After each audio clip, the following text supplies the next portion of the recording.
J'ai ouvert un premier compte bancaire donc à mes 18 ans parce que je suis partie de chez moi. 18 ans. À 17 ans. 15 ans, 15-16 ans. Je dirais 15-16 ans. Avec une carte de retraite.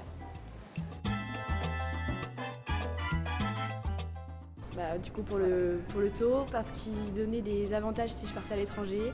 Parce que c'était la banque de mon père. C'était celle de mes parents. C'était la banque de mes parents. Parce que c'est la banque de mon père.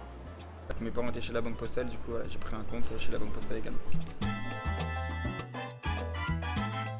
Les banques, ça fait très longtemps qu'elles travaillent pour créer du lien avec la famille et en passant par les parents, qui sont prescripteurs évidemment des services pour leurs enfants.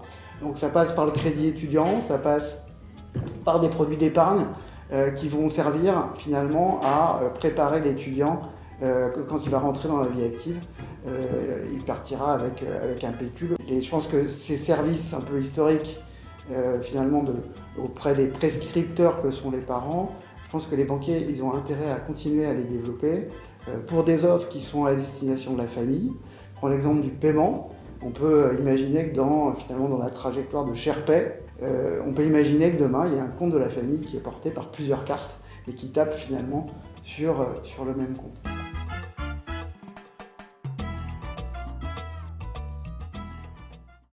Alors, les banques, elles ont un peu de retard. C'est vrai pour le transfert d'argent entre particuliers, donc le peer-to-peer.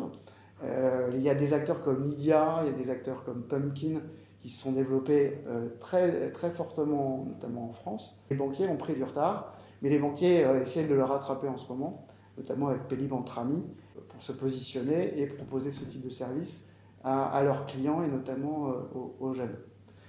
Il y a d'autres services comme les cagnottes, il y a d'autres services comme la gestion du budget mensuel. Là, pareil, ce sont souvent des startups aujourd'hui où des fintechs sont positionnés. Les banques ont déjà commencé à proposer ce type de service et vont essayer de préempter ou de rattraper leur retard sur ce type de service.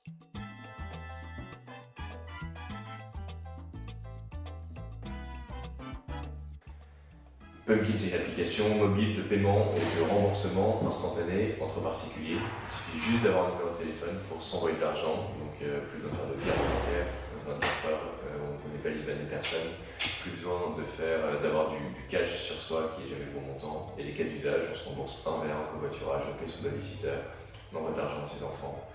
Et maintenant on a 500 000 utilisateurs et 75% de nos utilisateurs qui sont actifs.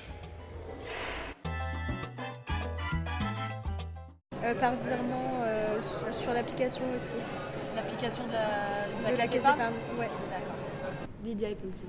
C'est soit par virement, soit par espèce, mais c'est plus simple, je trouve, par virement. Soit par virement bancaire, directement de banque à banque, ou sinon, quand c'est vraiment des petites sommes, par cash. Oui, des fois j'utilise Pumpkin avec des amis pour se rembourser par téléphone.